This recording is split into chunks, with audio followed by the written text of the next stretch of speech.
Thank you very much. It's an honor to be on this stage as the new executive director of Equality California at my first big event that we've had. I'm up here because the mission of Equality is the work to which I have dedicated my life. I never dreamed I would be in a job like this, and I never dreamed that I would have a life, a community, and prospects for full equality like we have now.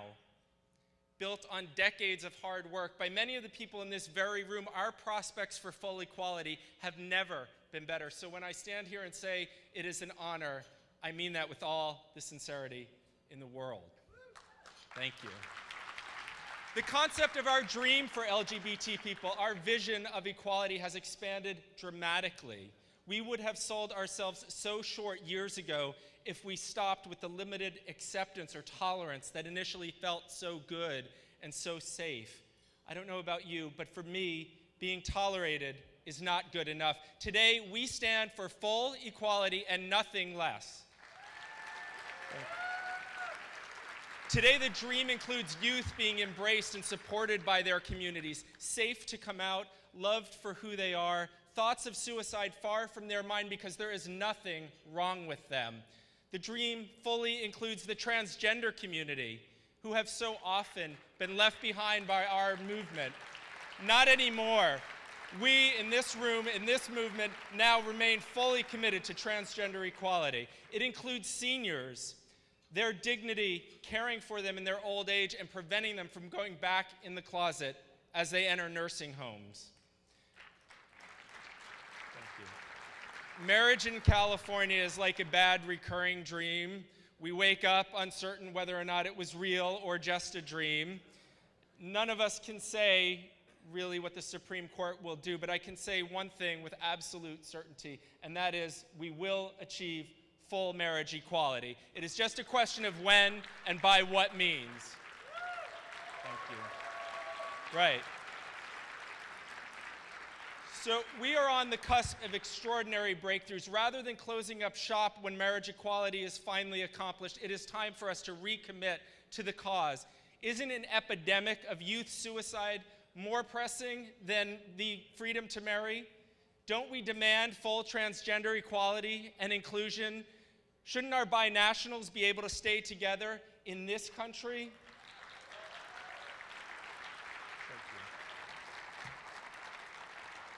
So, being brand new at the job and hitting the road to be the public face of Equality California, I get asked about our relevance. Our relevance is that lesbian, gay, bisexual, and transgender people will always need political power. And anyway, the story of our movement is not complete until each and every one of us is fully embraced. Until this organization and the agenda we advance fully reflects the diversity of this state, we have work to do. Until there are more places at the table for Latino, Asian and Pacific Islanders, African American, and transgender people, there is more work to do. Until we have won the hearts and minds of people and communities all over this state, there is still work to do, and so we move forward. Equality California is now stabilizing after much upheaval, and I've been welcomed with enthusiasm, support, and extraordinary encouragement. To those of you who stuck with the organization all this time, thank you so much.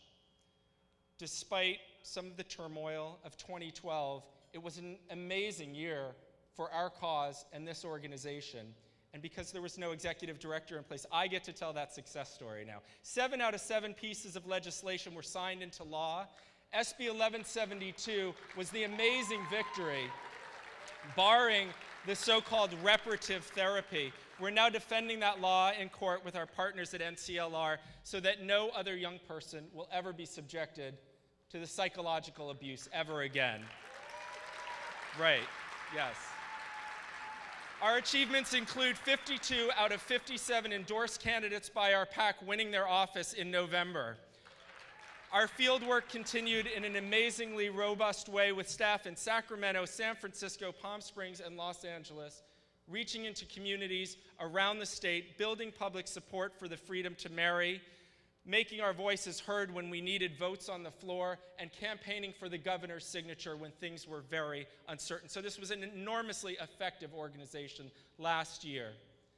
Moving forward, we've set an ambitious agenda for 2013. We'll continue to leverage our core competency of powerful legislative advocacy, championing a range of bills. Just this week, we announced SB 323 to eliminate special tax exemptions for the Boy Scouts of America.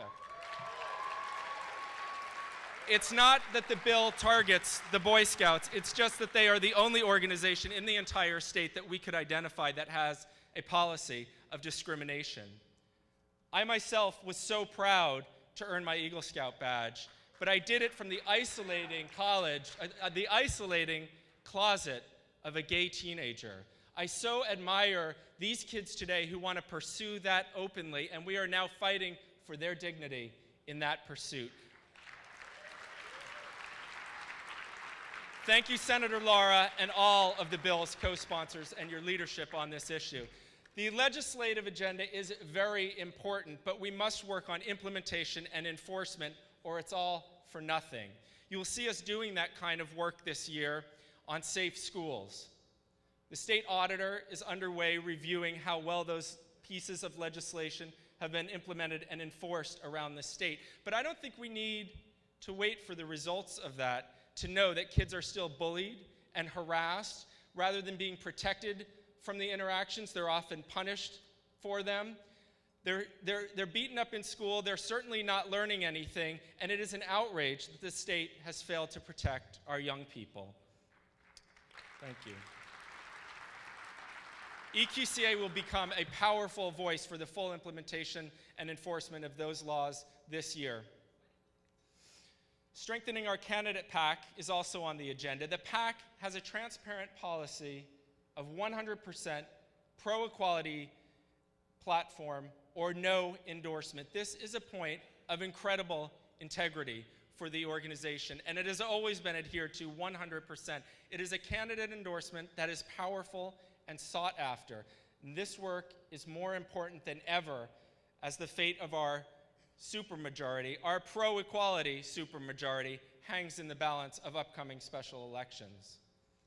So that's the vision and the 3-month report from the new guy. EQCA is back on its feet, and we are out there as the powerful statewide voice on equality. Your ongoing support is crucial, and I am so grateful to all of you for being here tonight. Thank you.